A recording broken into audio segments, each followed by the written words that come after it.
نیز حی الصلاح اور حی الفلاح کہتے ہوئے تمام سینے کو قبلے سے پھیر دینا، یا ہر ایک کا دوسرے کی اذان ختم ہونے کا انتظار کیے بغیر اذان شروع کر دینا، جس سے آوازوں کے باہم مل جانے کی وجہ سے حاضرین پر اذان کا جواب دینا دشوار ہو جائے۔ مثلا اللہ اکبر، اللہ یا اکبر کے حمزے کو مد کے ساتھ اللہ یا اکبر پڑھنا، یوں ہی اکبر میں بے کے بعد الف بڑھانا یعنی اکبار پڑھنا حرام ہے۔ حی الصلاح داہنی طرف منہ کر کے کہے اور حی الفلاح بائیں جانب اگرچہ اذان کے لیے نہ ہو بلکہ مثلا بچے کے کان میں یا اور کسی کے لیے کہی، یہ پھیرنا فقط منہ کا ہے، سارے بدن سے نہ پھیرے۔ یہ تمام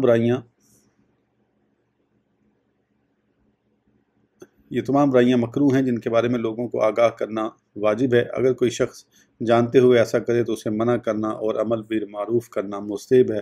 اسی طرح جب کسی مسجد کا ایک مؤذن مقرر ہو اور وہ صبح صادق ہونے سے پہلے ہی اذان دے دیتا ہو تو اسے صبح صادق کے بعد اذان دینے سے منع کرنا چاہیے، کیونکہ اس تکرار اذان سے نماز روزے کے معاملات لوگوں پر مشتبہ ہو جاتے ہیں۔ البتہ جب اس کا صبح صادق سے پہلے اذان دینا مشہور ہو اور نماز پڑھنے اور سحری ترک کرنے میں اس کی اذان پر اعتماد نہ کیا جاتا ہو، یا اس کے ساتھ ایک اور مؤذن ہو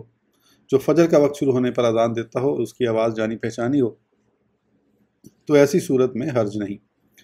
اسی طرح طلوع فجر کے بعد ایک ہی مسجد میں وقفے سے متعدد مرتبہ اذان دینا بھی مکروہ ہے، ہوا ایک ہی شخص اذان دے یا متعدد افراد، کیونکہ اس میں کوئی فائدہ نہیں جبکہ مسجد میں کوئی سونے والا باقی نہ ہو اور نہ ہی اذان کی آواز مسجد سے باہر جاتی ہو کہ کسی اور کو متنبہ کیا جا سکے۔ یہ تمام باتیں مکروہ اور صحابہ کرام بزرگان دین علیہم الرضوان کے طریقے کے خلاف ہیں۔ علامہ سید محمد بن محمد مرتضیٰ زبیدی علیہ رحمہ اتحاف السادہ المتقین جلد 8 صفحہ 112 پر فرماتے ہیں، سرکار مدینہ صلی اللہ تعالیٰ علیہ وآلہ وسلم کے زمانہ مبارک میں رمضان المبارک کے مہینے میں یہ معمول تھا کہ آپ صلی اللہ تعالیٰ علیہ وآلہ وسلم کے 2 مؤذن ہوتے، جن میں ایک حضرت سیدنا بلال حبشی رضی اللہ تعالیٰ عنہ ہوتے جو طلوع فجر سے قبل لوگوں کو جگانے کے لیے اذان دیتے تاکہ لوگ اٹھ کر عبادت الہی بجا لائیں، اور دوسرے حضرت سیدنا ابن ام مکتوم رضی اللہ تعالیٰ عنہ ہوتے جو فجر کا وقت ہونے پر نماز فجر کے لیے اذان دیتے۔ مفسر شہیر حکیم الامت مفتی احمد یار خان علیہ رحمہ مراجع المناجی جلد نمبر 1 صفحہ 422 پر فرماتے ہیں، سیدنا بلال رضی اللہ تعالیٰ عنہ کی یہ اذان سحری کو جگانے کے لیے ہوتی تھی۔ سحری کو جگانے کے لیے اذان دینا جائز بلکہ سنت سے ثابت ہے، مگر یہ جب ہوگا جب لوگ اس اذان سے شبہ میں نہ پڑ جائیں، ورنہ ہرگز نہ دی جائے۔ ہمارے ملک میں اذان صبح صادق کی علامت ہے، اگر یہاں سحری کی اذان دی گئی تو کوئی فجر کے شبہ میں سحری نہ کھا سکے گا، یا کوئی دوسری اذان کو پہلی سمجھ کر دن میں کھا کر روزہ خراب کر لے گا۔ اس لیے اب ہرگز اس پر عمل نہ کیا جائے۔ بہت سی چیزیں عہد صحابہ میں درست تھیں، اب ممنوع ہیں۔ دیکھو، اس زمانے میں جوتا پہن کر مسجد میں آنا اور ماں جوتے نماز پڑھنا مروج تھا، اب ممنوع ہے۔ فجر یا دیگر اذانیں اگر وقت سے پہلے ہو جائیں تو وقت میں کہنی پڑیں گی۔ دیکھو، سیدنا بلال رضی اللہ عنہ کی اذان پر اکتفا نہ کی گئی، امام اعظم علیہ رحمہ کا یہی مذہب ہے۔ امام شافعی علیہ رحمہ کے ہاں اذان فجر وقت سے پہلے بھی جائز ہے۔ چوتھی برائی، خطیب کا ایسے سیاہ رنگ کے کپڑوں میں ملبوس ہونا جن میں ریشم غالب ہو، یا ایسی تلوار پکڑے ہوئے ہونا جس پر سونے کا پانی چڑھا ہوا ہو، ایسا شخص فاسق ہے اور اس کو اس برائی سے منع کرنا واجب ہے۔ محض سیاہ رنگ مکروہ نہیں لیکن پسندیدہ بھی نہیں، کیونکہ اللہ عز و جل کو سب سے زیادہ سفید رنگ کے کپڑے پسند ہیں، اور جس نے سیاہ کپڑوں کو مکروہ اور بدعت کہا ہے اس کی مراد یہ ہے کہ پہلے دور میں یہ کپڑے معروف نہیں تھے، لیکن جب اس بارے میں کوئی نہیں وارد نہیں تو اسے بدعت و مکروہ نہیں کہنا چاہیے۔ البتہ سیاہ کپڑوں کا ترک بہتر ضرور ہے۔ علامہ سید محمد بن محمد مرتضیٰ زبیدی علیہ رحمہ فرماتے ہیں، سیاہ کپڑے پہننے کا رواج ابو مسلم خراسانی سے خلیفہ منصور کے دور حکومت میں شروع ہوا۔ پانچویں برائی، مسجد میں قصہ گو اور ایسے وائزنگ کا کلام جس میں وہ بدعت کو ملا دیتے ہیں۔ قصہ گو اگر واقعات بیان کرنے میں جھوٹ بولے تو وہ فاسق ہے اور اسے اس فعل سے منع کرنا واجب ہے۔ اسی طرح گمراہ باز کو منع کرنا بھی واجب ہے، اور اس کی مجلس میں حاضر ہونا بھی ناجائز ہے، مگر جب مقصود اس کا رد کرنا ہو تو جا سکتا ہے۔ ایسی صورت میں اگر قادر ہو تو تمام حاضرین مجلس کو منع کرے، یا جو لوگ اس کے آس پاس موجود ہیں انہیں روکے، اور اگر ایسا نہ کر سکے تو پھر بدعت سننا جائز نہیں، کہ اللہ عز و جل نے اپنے پیارے نبی صلی اللہ تعالیٰ علیہ وآلہ وسلم سے فرمایا، فَأَعْرِضْ عَنْهُمْ حَتَّى يَخُوضُوا فِي حَدِيثٍ غَيْرِهِ، سورہ الانعام ترجمہ، تو ان سے منہ پھیر لے جب تک اور بات میں پڑھیں۔ جب واعظ کا کلام امید اور لوگوں کو گناہ کرنے پر دلیر کرنے کی طرف مائل ہو اور اس کے کلام کی وجہ سے لوگوں میں اللہ عز و جل کے عفو و رحمت پر اعتماد کرتے ہوئے گناہ کرنے کی جرأت زیادہ ہو جائے اور اس کے سبب ان پر خوف خدا کے مقابلے میں امید غالب ہو جائے تو یہ بھی برائی ہے اور اس سے منع کرنا واجب ہے، کیونکہ اس کی خرابیاں بہت زیادہ ہیں، لہٰذا امید پر خوف غالب ہو تو یہ زیادہ مناسب اور مخلوق کی طبیعتوں کے زیادہ لائق ہے، کیونکہ مخلوق کو خوف کی زیادہ حاجت ہے، جبکہ عدل یہ ہے کہ خوف اور امید دونوں برابر ہوں، جیسا کہ خلیفہ دوم امیر المومنین حضرت سیدنا عمر فاروق اعظم رضی اللہ عنہ فرماتے ہیں، اگر قیامت کے دن کوئی پکارنے والا یہ کہے کہ سوائے ایک شخص کے تمام لوگ جہنم میں داخل ہوں گے تو مجھے امید ہے کہ وہ جنت میں جانے والا ایک شخص میں ہی ہوں گا، اور اگر پکارنے والا پکارے کہ سوائے ایک شخص کے تمام لوگ جنت میں داخل ہوں گے تو مجھے اس بات کا خوف ہے کہ وہ جہنم میں جانے والا ایک شخص میں ہی ہوں گا۔ جب واعظ نوجوان ہو اور وہ اپنے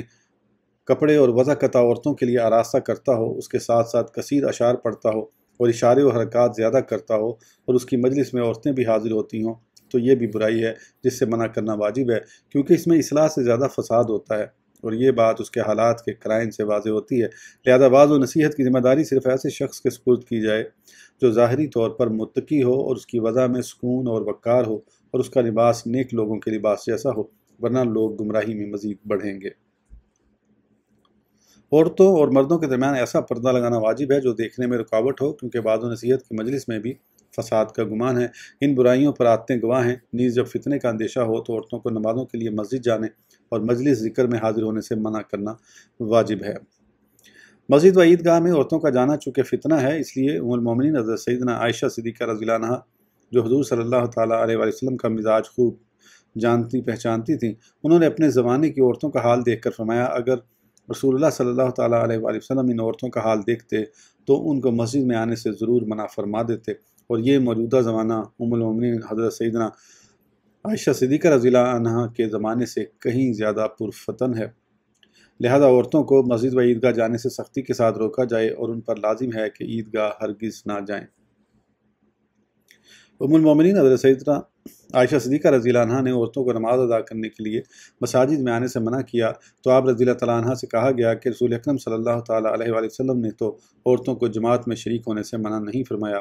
آپ رضی اللہ تعالیٰ عنہ نے ارشاد فرمایا اگر رسول اللہ صلی اللہ تعالیٰ علیہ وآلہ وسلم ان باتوں کا مشاہدہ فرماتے جو آپ کے بعد لوگوں نے ایجاد کی ہیں تو آپ بھی عورتوں کو مساجد کی حاضری سے منع فرما دیتے۔ اگر کوئی عورت باپردہ ہو کر مسجد سے گزرے تو اسے منع نہیں کرنا چاہیے، البتہ بہتر یہ ہے کہ مسجد کو راستہ بالکل نہ بنایا جائے۔ مسجد کو راستہ بنانا یعنی اس میں سے ہو کر گزرنا ناجائز ہے، اگر اس کی عادت کرے تو فاسق ہے۔ اگر کوئی اس نیت سے مسجد میں گیا، وسط میں پہنچا کہ نادم ہوا تو جس دروازے سے اس کو نکلنا تھا اس کے سوا دوسرے دروازے سے نکلے یا وہیں نماز پڑھے، پھر نکلے اور وضو نہ ہو تو جس طرف سے آیا ہے واپس جائے۔ واعظین کی اگر کوئی عورت باپردہ ہو کر مسجد سے گزرے تو اسے منع نہیں کرنا چاہیے، البتہ بہتر یہ ہے کہ مسجد کو راستہ بالکل نہ بنایا جائے۔ واعظین کی موجودگی میں قرآن پاک کو لمبا کر کے اور ایسی طرز سے پڑھنا جس سے قرآن پاک کے الفاظ تبدیل ہو جائیں اور ترتیل کی حد سے تجاوز ہو جائے، یہ سخت مکروہ برائی ہے اور بزرگان دین کی ایک جماعت نے اس کا رد کیا ہے۔ چھٹی برائی ادویات، کھانے والی اشیاء اور تعویذات کو بیچنے کے لیے جمعے کے دن حلقے بنانا، نیز مانگنے کے لیے کھڑے ہونا، قرآن پاک کی تلاوت کرنا اور اشعار پڑھنا وغیرہ تاکہ لوگ کچھ دیں۔ ان میں سے بعض چیزیں دھوکہ اور جھوٹ پر مبنی ہونے کی وجہ سے حرام ہیں، جیسے بعض اناڑی، طبیبوں کے ٹوٹکے اور شعبدہ بازوں اور دھوکہ بازوں کی فریب کاریاں۔ اسی طرح تعویذات والے بھی عام طور پر بچوں اور دیہاتیوں کو دھوکہ دے کر تعویذ بیچتے ہیں۔ یہ کام مسجد کے اندر بھی حرام ہے اور مسجد سے باہر بھی، اور اس سے منع کرنا واجب ہے، بلکہ ہر وہ خرید و فروخت جس میں جھوٹ، دھوکہ دہی اور خریدار سے عیب کو چھپانا پایا جائے حرام ہے۔ ساتویں برائی، مساجد کی برائیوں میں سے ایک برائی وہ کام بھی ہیں جو خارج مسجد جائز ہیں، جیسے کپڑے سلائی کرنا، ادویات، کتابیں اور اشیاء خرد و نوش بیچنا۔ بیع و شرع یعنی خرید و فروخت وغیرہ، ہر عقد مبادلہ یعنی وہ عقد جس میں لین دین ہو، مسجد میں منع ہے۔ صرف موتقف کو اجازت ہے جبکہ تجارت کے لیے خریدتا بیچتا نہ ہو بلکہ اپنی اور بال بچوں کی ضرورت سے ہو اور وہ شے مسجد میں نہ لائی گئی ہو۔ درزی کو اجازت نہیں کہ مسجد میں بیٹھ کر اجرت پر کپڑے سیے، ہاں اگر بچوں کو روکنے اور مسجد کی حفاظت کے لیے بیٹھا تو حرج نہیں۔ یوں ہی کاتب کو مسجد میں بیٹھ کر لکھنے کی اجازت نہیں جبکہ اجرت پر لکھتا ہو، اور بغیر اجرت لکھتا ہو تو اجازت ہے جبکہ کتاب کوئی بری نہ ہو۔ یہ کام مسجد میں بھی فی نفسہ حرام نہیں ہے، بلکہ کسی امر خارج کی وجہ سے حرام ہوتے ہیں، اور وہ امر خارج یہ ہے کہ نمازیوں پر جگہ تنگ ہو اور ان پر نماز پڑھنا مشکل ہو جائے۔ اگر ان میں سے کوئی بات بھی نہ ہو تو یہ حرام نہیں ہے، البتہ پھر بھی اسے ترک کرنا بہتر ہے۔ لیکن مسجد میں ان کے جائز ہونے کی شرط یہ ہے کہ ایسا کبھی کبھار اور شاذ و نادر ہو، کیونکہ اگر وہ مسجد کو ہمیشہ کے لیے دکان بنا لے تو حرام ہے اور اس سے منع کیا جائے گا۔ اس کی وجہ یہ ہے کہ بعض جائز امور کا جائز ہونا قلت کے ساتھ مشروط ہوتا ہے۔ اگر بکثرت ہو جائیں تو وہ گناہ صغیرہ میں شمار ہوتے ہیں، جیسا کہ بعض گناہ عدم اصرار کی شرط کے ساتھ صغیرہ ہوتے ہیں ورنہ کبیرہ بن جاتے ہیں۔ تو اگر ان میں سے قلیل کا دروازہ کھول دینے سے کثیر میں پڑھنے کا اندیشہ ہو تو اس قلیل سے بھی منع کرنا چاہیے،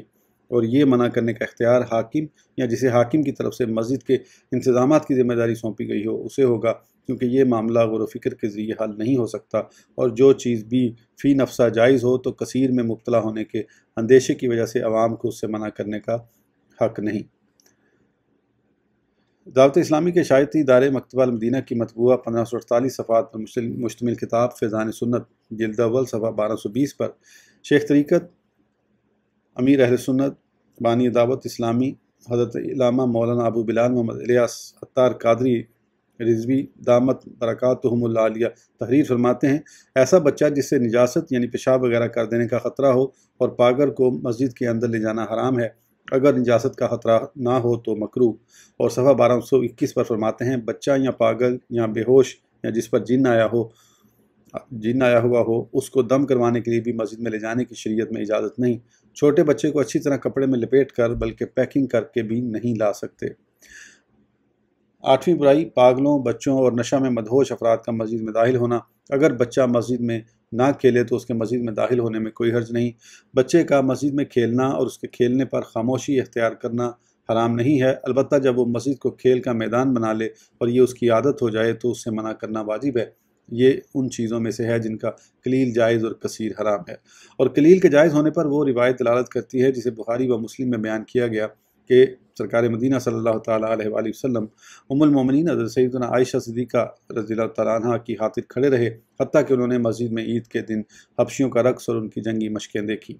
اور اس میں کوئی شک نہیں کہ اگر وہ حبشی مسجد کو کھیل کا میدان بنا لیتے تو ان کو ضرور منع کیا جاتا، لیکن شاذ و نادر ہونے کی وجہ سے سرکار مدینہ صلی اللہ تعالیٰ علیہ وآلہ وسلم نے اسے برائی خیال نہیں فرمایا، حتیٰ کہ آپ صلی اللہ تعالیٰ علیہ وآلہ وسلم نے خود اسے ملاحظہ فرمایا،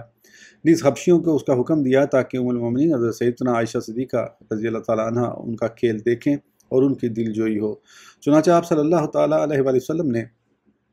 حبشیوں سے ارشاد فرمایا، اے بنو ارفدہ، کھیل جاری رکھو جیسا کہ ہم نے اسے سما کے آداب میں ذکر کیا ہے۔ جہاں تک پاگلوں کا تعلق ہے کہ تو ان کے مسجد میں آنے میں بھی کوئی حرج نہیں، جبکہ ان کی طرف سے مسجد کو آلودہ کرنے، گالیاں بکنے، فحش گوئی کرنے یا صورتاً برائی کا ارتکاب کرنے، مثلا ننگے ہونے کا اندیشہ نہ ہو۔ بہرحال جس مجنون کے بارے میں علم ہو کہ اس کی عادت خاموش اور پرسکون رہنے کی ہے تو اسے مسجد سے نکالنا واجب نہیں۔ نشے میں مدہوش شخص کا حکم بھی پاگل کی طرح ہے کہ اگر اس کی طرف سے مسجد کو آلودہ یعنی قے کرنے یا زبان سے ایذا دینے کا اندیشہ ہو تو اسے مسجد سے نکالنا واجب ہے، اور یہی حکم اس شخص کا ہے جس کی عقل میں فطور ہو، لہذا جب اس سے مذکورہ بالا چیزوں کا اندیشہ ہو تو اسے بھی مسجد سے نکالنا واجب ہے۔ اگر کسی شخص نے شراب پی اور نشہ نہ ہوا لیکن شراب کی بو آتی ہے تو یہ سخت مکروہ برائی ہے، اور برائی کیسے نہ ہو، حالانکہ پیاز اور لہسن کھانے والے کو نور کے پیکر تمام نبیوں کے سرور صلی اللہ تعالیٰ علیہ وآلہ وسلم نے مساجد میں آنے سے منع فرمایا ہے، حالانکہ یہ نہیں کراہت پر محمول ہے، جبکہ شراب کا معاملہ اس سے زیادہ سخت ہے۔ اس ویڈیو کے لیے اتنا ہی، پھر انشاءاللہ اگلی ویڈیو میں آگے کنٹینیو کریں گے۔ اس وقت تک کے لیے اجازت دیجیے، سبسکرائب کرنا نہ بھولیں۔ اللہ حافظ۔